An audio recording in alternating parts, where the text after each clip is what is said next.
Hello बच्चों, good morning. आज हम लोग जेसीईआरटी झारखंड रांची के पाठ्य पुस्तक पर आधारित कक्षा अष्टम के विज्ञान एवं प्रौद्योगिकी विषय से पाठ 5 जंतुओं में जनन रिप्रोडक्शन ऑफ एनिमल्स पाठ के प्रश्नों के उत्तर जानेंगे। तो बच्चों, हम लोग देख रहे हैं अभ्यास में 1 नंबर में है सही विकल्प का चयन कीजिए। 1 नंबर में है आंतरिक निषेचन कहाँ होता है। क में है मादा के शरीर में, ख में मादा के शरीर के बाहर, ग में नर के शरीर में, घ में नर के शरीर से बाहर। तो इसका बच्चों सही उत्तर होगा मादा के शरीर में। हमेशा जो है आंतरिक निषेचन मादा के शरीर में ही होता है। हाइड्रा जो एक जीव है में जनन की विधि क्या है। बहुविभाजन, मुकुलन, खंडन या द्विविभाजन। तो बच्चों हाइड्रा में जो जनन की प्रक्रिया है उस प्रक्रिया को हम लोग मुकुलन कहते हैं। 3 नंबर में है मादा जुगमनज तथा नर जुगमनज के संयोजन की विधि कहलाती है। क्या कहलाती है? जुगमनज कहलाती है। ख में है निषेचन, ग में परागन और घ में है इनमें से कोई नहीं। तो बच्चों मादा जुगमनज तथा नर जुगमनज में जो संयोजन होती है उस विधि को कहते हैं हम लोग निषेचन। तो इसके आगे हम लोग 4 नंबर को देखते हैं। बच्चों 4 नंबर का प्रश्न है एक जुगमनज में पाए जाने वाले केंद्रकों की संख्या होती है। क में कोई नहीं, ख 1, ग 2 और घ 4। तो बच्चों जुगमनज में जो है एक ही केंद्रक पाए जाते हैं। तो उत्तर हो जाएगा ख का 1। ठीक है।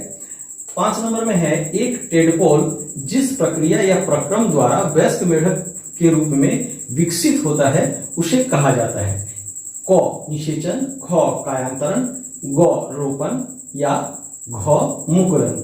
तो बच्चों टेडपोल जिस प्रक्रिया या प्रक्रम द्वारा वयस्क मेढक में रूपांतरित होता है उस प्रक्रिया को हम लोग कायांतरण कहते हैं। यानी कि उत्तर हो जाएगा ख कायांतरण। 6 नंबर में है द्विखंडन द्वारा जनन निम्न में से किसमें होता है। क हाइड्रा में, ख पैरामीशियम में, ग अमीबा में और घ बैक्टीरिया में। तो बच्चों द्विखंडन द्वारा जनन की क्रिया जो है अमीबा में होता है। तो इसका उत्तर हो जाएगा ग अमीबा में। अब हम लोग प्रश्न संख्या 2 के उत्तरों को जानेंगे। तो बच्चों हम लोग देख रहे हैं 2 नंबर का प्रश्न है सही कथन के सामने सही का चिन्ह लगाएं। पहला प्रश्न है शुक्राणु वृषण कोशिका में परिपक्व होता है। यह बिल्कुल सही है। शुक्राणु जो है वो मनुष्य की वृषण कोशिका में ही परिपक्व होते हैं। 2 नंबर में है मेढक में राज्य निषेचन होता है। यह भी सही है। मेढक जो है वो अंडे देती है पानी में और पानी में ही निषेचन का क्रिया होता है। 3 नंबर है अमीबा मुकुलन द्वारा जनन करता है। यह गलत है। अमीबा जो है द्विखंडन पद्धति द्वारा जनन का कार्य करती है। 4 नंबर में है निषेचन के फलस्वरूप जुगमनज बनता है। तो यह जो है सही है। जुगमनज जो है निषेचन के फलस्वरूप ही बनते हैं। 5 नंबर में है भ्रूण एकल कोशिका का बना होता है। यह गलत है। भ्रूण जो है बहुत सारी कोशिकाओं का बना होता है। 3 नंबर में प्रश्न है रिक्त स्थानों की पूर्ति कीजिए। पहला प्रश्न है जंतुओं में नर जुग्मक डैश कहलाते हैं। तो यह जो है नर जुग्मक शुक्राणु कहलाते हैं। और 2 नंबर में है नर जुग्मक तथा मादा जुग्मक के संलयन से बनते हैं। क्या बनते हैं ना, जुग्मनज बनते हैं। जुग्मनज विकसित होकर का निर्माण करते हैं। किस चीज का निर्माण करते हैं? भ्रूण का निर्माण करते हैं। उसके बाद है टेडपोल का मेढक में रूपांतरण डैश कहलाता है। क्या कहलाता है? कायांतरण कहलाता है। 5 नंबर में है मनुष्यों में डैश आंतरिक निषेचन होता है। मैंने यहाँ पर आंतरिक हमें लिखना होगा। मनुष्यों में आंतरिक निषेचन होता है। जिस प्रकार से मेढक में जो है राज्य निषेचन होता है उसी प्रकार से मनुष्यों में आंतरिक निषेचन होता है। अब हम लोग बच्चों 4 नंबर के प्रश्न को उत्तर को जाने। तो बच्चों हम लोग देख रहे हैं प्रश्न संख्या 4 मनुष्य में शुक्राणु एवं अंडाणु के संयोजन को चित्र द्वारा दर्शाते हुए निषेचन की प्रक्रिया का वर्णन कीजिए। तो यहाँ उत्तर हम लोग इस चित्र को देख रहे हैं। इस चित्र में दिखाया गया है कि यह जो है मादा है और ये नर है। मादा से जो है अंडाणु का जन्म होता है और नर जो है उससे जो शुक्राणु निकलती है। तो ये अंडाणु और शुक्राणु जब आपस में मिलते हैं अर्थात संलयित होते हैं तो जुगमनज का निर्माण होता है। जुगमनज जो है विकसित होकर भ्रूण में बदल जाते हैं। तो जनन प्रक्रम का प्रथम चरण निषेचन है जिसमें मादा के अंडाणु नर के शुक्राणु का संयोजन होते हैं। अंडाणु और शुक्राणु के संलयन को ही निषेचन कहते हैं। निषेचन के फलस्वरूप जुगमनज का निर्माण होता है। यह जुगमनज ही आगे विकसित होकर एक नए जीव का निर्माण करता है। यह जो धीरे धीरे जो है एक नए जीव में परिणत हो जाता है।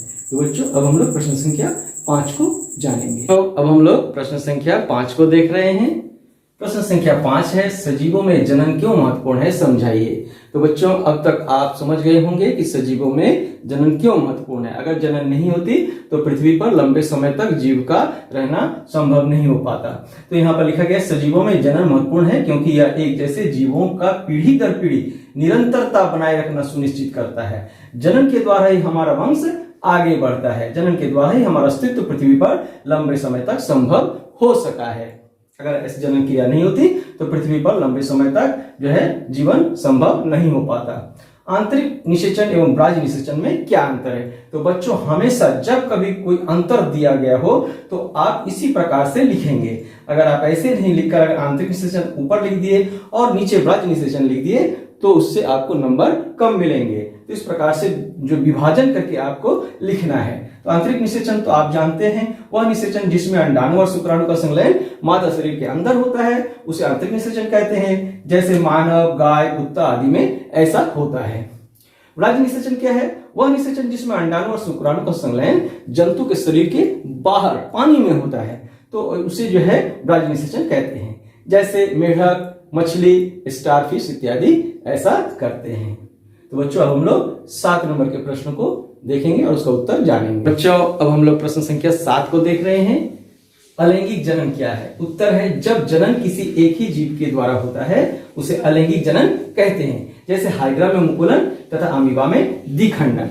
तो अलैंगिक जनन में जो है एक ही जीव भाग लेते हैं, नर या मादा। जैसे कि हम देख चुके हैं कि हाइड्रा में एक उभार की तरह आता है और यह उभार धीरे धीरे विकसित होता है। इस उभार को हम लोग मुकुल कहते हैं और यह विकसित होकर जो है जनक हाइड्रा से अलग हो जाता है, यानी कि पृथक हो जाता है, जिसे हम लोग मुकुलन कहते हैं। तो इसी प्रकार से द्विखंडन विधि द्वारा अमीबा में भी जनन की अलैंगिक जनन की क्रिया होती है।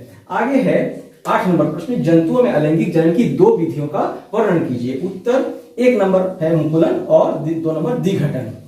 तो मुकुलन जनन की एक ऐसी विधि है जिसमें जनक की शरीर पर उभार की तरह संरचना बनती है जिसे मुकुल कहते हैं। धीरे धीरे मुकुल का आकार बढ़ने लगता है, फिर मुकुल बड़ा होने पर जनक से पृथक हो जाता है, इसे मुकुलन कहते हैं। ठीक है। आगे द्विखंडन विधि दिया गया है।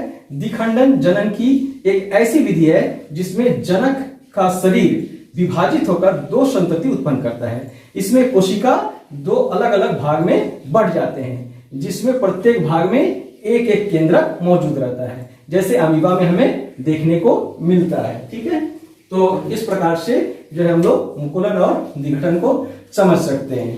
तो अब हम लोग प्रश्न संख्या 9 को देखेंगे और उसका उत्तर भी जानेंगे। बच्चों अब हम लोग प्रश्न संख्या 9 को देख लें।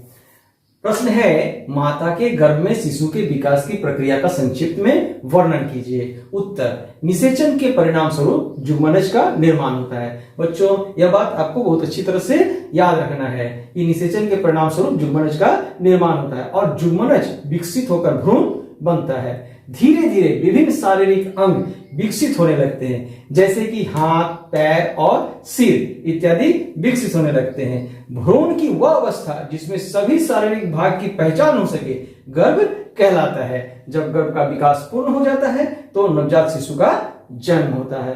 तो हम लोग प्रश्न संख्या 9 का उत्तर देख लिए। अब प्रश्न संख्या 10 के उत्तर को भी जान लेते हैं। बच्चों अब हम लोग प्रश्न संख्या 10 को देख रहे हैं। 10 में दिया गया है 2 जंतु है जिसमें पहले में बाह्य निषेचन होता है और दूसरे में आंतरिक निषेचन।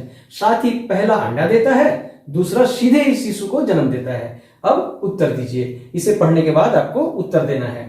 1 नंबर में है पहले जंतु को किस प्रकार का जंतु कहा जाएगा।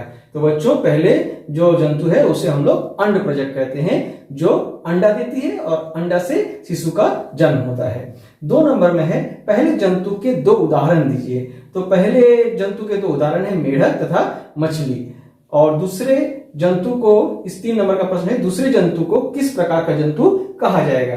तो बच्चों एक को कहा जाता है अंड प्रजक जो अंडे देती है और ये दूसरा जो है उसे कहते हैं हम लोग जरायुज जो सीधे शिशु को जन्म देती है। तो बच्चों हमने देखा जंतुओं में जनन अर्थात रिप्रोडक्शन इन एनिमल्स पाठ के सभी प्रश्नों के उत्तर। तो बच्चों, यदि वीडियो अच्छा लगा हो तो वीडियो को लाइक करें, हमारे चैनल को सब्सक्राइब करें तथा अपने दोस्तों के बीच इसे ज़्यादा से ज़्यादा शेयर करें। वीडियो में अंत तक बने रहने के लिए बच्चों आप सबको बहुत बहुत धन्यवाद। बच्चों, एक और बात, आपने यदि इसके पूर्व के वीडियो नहीं देखे हैं तो अभी डिस्क्रिप्शन बॉक्स में जाकर आप लिंक पर क्लिक करके उसे देख सकते हैं तथा डिस्क्रिप्शन बॉक्स में आपके कक्षा से संबंधित विषयों के और भी बहुत सारे वीडियोस उपलब्ध हैं। वहां आप प्लेलिस्ट में क्लिक करके आप उन्हें देख सकते हैं। तो आप सबको एक बार फिर से बहुत बहुत धन्यवाद। मिलते हैं अगले वीडियो में।